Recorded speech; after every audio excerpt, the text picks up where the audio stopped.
On a la gorge sèche et le ventre noué face à la violence et à l'horreur qui s'abat aujourd'hui sur nos frères et sœurs à Gaza. Nous, Palestiniennes et Palestiniens, exilés en France, réfugiés en lutte pour le retour et la libération. Dans cette séquence extrêmement grave de l'histoire de la résistance du peuple palestinien, nous avons été appelés à prendre nos responsabilités. Nos responsabilités ici, pour nous, Palestiniennes et Palestiniens en lutte, c'est d'être présents, visibles et de dire haut et fort, de traduire les cris et les appels qui nous viennent de Palestine. Il y a maintenant plusieurs semaines que les papas et les mamans qui sortent les enfants des décombres disent une seule et même chose: ceci est un génocide. Ceci est un génocide. Peut-être que ça n'a pas été assez bien entendu, nous le redisons, ceci est un génocide.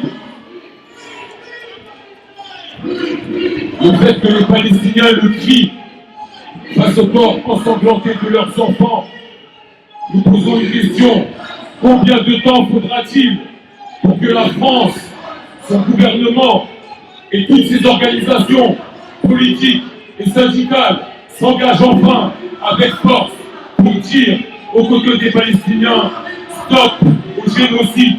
Les mots sont importants. Oui, c'est un massacre. Oui, ce sont des crimes de guerre. Oui, ce sont des crimes contre l'humanité.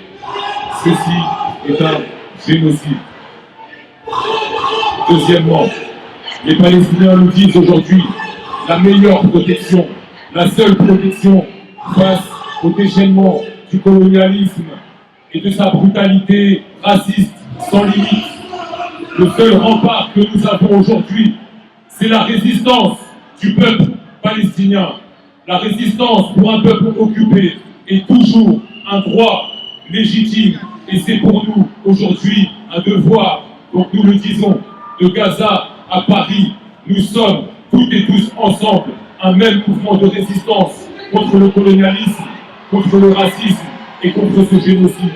Et nous saluons la résistance extraordinaire du peuple palestinien à Gaza, qui aujourd'hui affronte l'armée coloniale.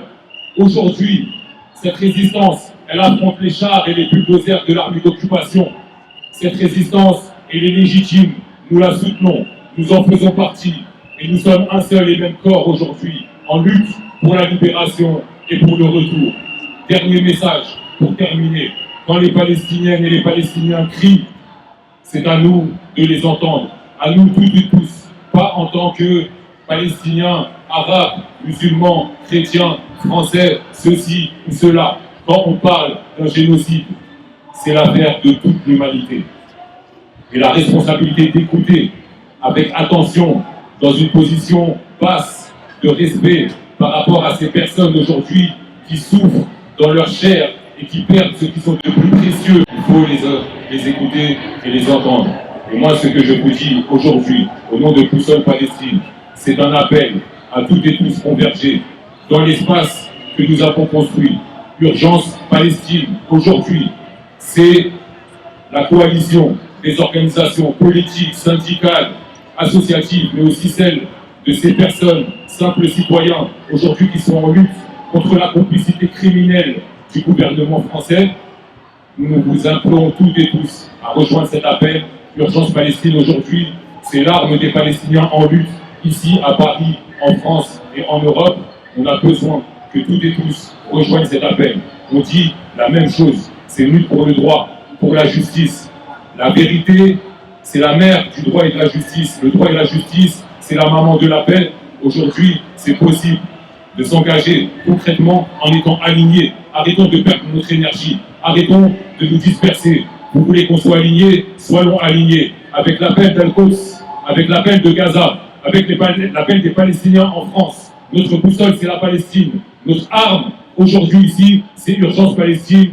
Toutes et tous ensemble, construisons le front unitaire, le plus démocratique, le plus large, pour construire cette solidarité indispensable aujourd'hui. Nos revendications, elles sont très claires.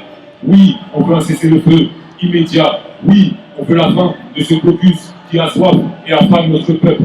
Mais pour ça, il n'y a qu'une solution.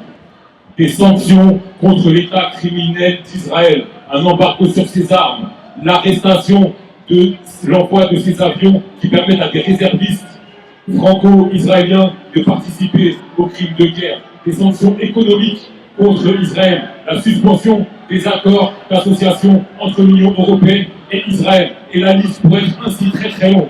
N'attendons pas plus. Stop au génocide, des sanctions contre Israël. Et toutes et tous ensemble, construisons cette solidarité de la plus belle des France, celle-ci, celle qui est là, la nôtre, la vôtre, jusqu'à la libération et jusqu'au retour, avec la résistance du peuple palestinien.